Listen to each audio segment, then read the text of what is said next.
Ukraine has just 2 weeks until total collapse, and Putin's main offensive hasn't even started yet. Those aren't my words. Those are the words of the European leaders this weekend. Europe is freaking out over this weekend. They need to prepare to send troops to Ukraine right now, or Ukraine will fail. That's what Europe is talking about. These are the words coming out of these crazy leaders, and they've lost their freaking minds. You'll be able to tell your kids where you were when these globalists pushed us into World War III. Won't happen, by the way, like World War II. Right now, it's happening in multiple spots, on multiple fronts, on multiple continents, across Africa, Europe, and the Middle East. This is not your grandfather's World War. So tonight, Ukraine is just days away from total collapse. EU's chief diplomat is almost begging for NATO boots and weapons on the ground in Ukraine right this minute, or BlackRock and Vanguard and all the Western companies that are benefactors are going to lose out of billions of dollars in resources that they hoped to pilfer and steal from Ukraine if Russia takes total control. Quote, without arms, supplies from the West, Ukraine will capitulate in 2 weeks. That's from EU's chief diplomat Borrell. Now, 2 weeks. Putin's offensive hasn't even started yet. Now that the ground is firmed up and actually not wet, that's when this is going to happen. This is the calm before the storm. Colonel McGregor says, quote, Ukraine is running out of soldiers at this point, and reports indicate they are losing 500 to 800 per day. And the Russian offensive has not even begun. This place is nearing collapse, he says. The Ukrainian force has been annihilated. They've lost over 600,000 dead on the battlefield. There's nothing left. The place is falling apart. He's right. In fact, this weekend, an entire Ukrainian battalion was destroyed, killed. That's 1,500 soldiers killed on the Ukrainian side.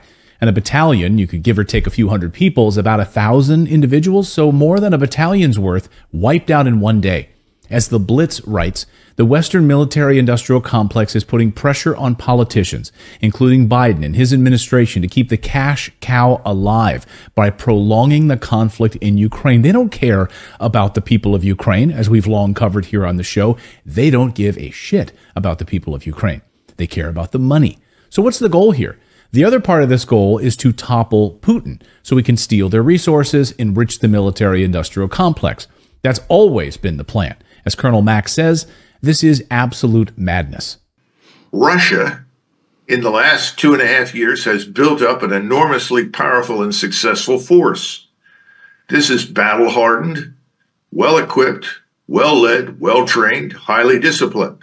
The Ukrainian nation has been destroyed. Why? Because it's mortgaged to our vanity in the West. Russia must be taught a lesson.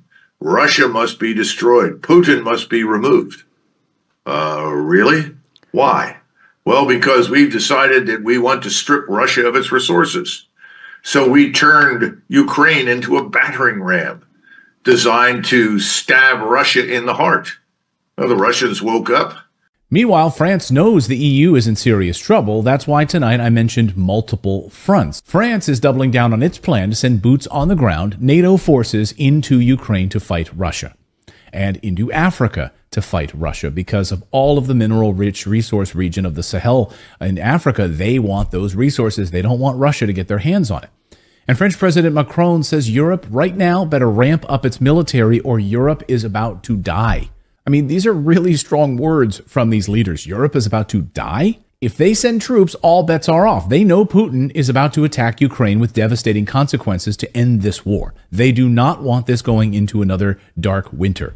If NATO gets in the way, all hell is about to break loose. And on top of that, Russian President Putin just sent a devastating nuclear warning to NATO, warning them that if they take one step closer to prepare for all-out war. There's like 5 moving pieces this weekend that are all spiraling out of control. One of the big pieces is nuclear war. I know people who don't understand history will say that we won't go to nuclear war. Occasionally I see comments like that. But Russia is not going to lose a war against NATO. And if their sovereign territory is attacked, Putin is telling us, he's telling us, they will use nuclear weapons against NATO to defend their homeland. The U.S. would do the very same thing, by the way. And of course, we already have twice. So Putin just called out all of these warmongers, telling them that we have all of your weapons coming in from NATO, cataloged and tracked. And he says, by the way, if NATO sends troops to Ukraine to defeat Russia, nukes will hit U.S. decision-making centers, his words, and bases, his words, and we will strike all of your launch sites, Putin's words. France will be disarmed in an instant, he says. and the British Isles will go underwater. Those are the harshest, most direct comments that I think I've heard from President Putin yet. Do you really want to mess with Putin? I mean, you want to tempt fate here? Well, they are. Specifically, French President Macron, whose comments going viral this weekend, doubling down on sending forces to Ukraine. Why? The French President Emmanuel Macron has reiterated that he hasn't ruled out sending troops to Ukraine. He told The Economist the issue would, quote, legitimately arise if Russia broke through Ukrainian front lines and if Kyiv made such a request. And today, Russia says NATO is trying to attack the Crimean Bridge again, here on the anniversary of the liberation of Crimea. Overnight, NATO launched attack of missiles into Crimea. Russia says they shot them down. And Russia's spokeswoman said yesterday that we will respond with a crushing display of force. So NATO wants to attack the Crimean Bridge again. Will Russia destroy the channel as a response? You know, connecting England to France, that massive tunnel? Will it strike NATO bases across Europe? What game they are playing is total madness right now. But Ukraine might not even be the boiling point. It's Africa, where this war might fully explode. Over the weekend, Russian soldiers showed up in the country of Niger. They rolled into a military base and found U.S. soldiers occupying the base. By the way, these soldiers are not supposed to be there. The United States is not supposed to be there. U.S. and Russian soldiers face to face right now in Niger. I mean, really? This arguably is the first time that this has ever happened. Even the Secretary of Defense had to admit this. American forces are not, I repeat, are not supposed to be there. They are illegally occupying this base. The fact that we've got Russia as the preferred security partner now means there are Russians behind the wire at Air Base 101. We have Russians on our base somewhere.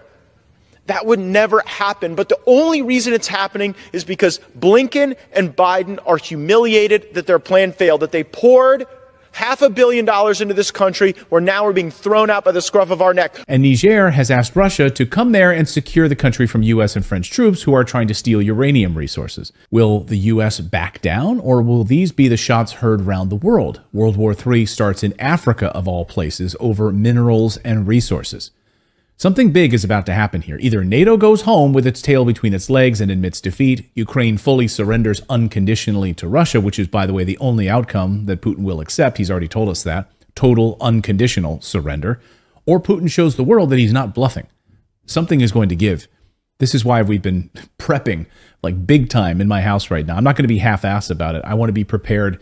Make sure to inspire you to do the very same thing, protecting our families right now. We're storing our own food. We've been talking about that here on the show, using solar-powered generators, making sure we have contingency plans, protecting our health by having like backup medical kits, which we talk about on the show. Also protecting our family wealth away from the US dollar. All of it. How many of you are doing the same right now? Let me know in the comments below. And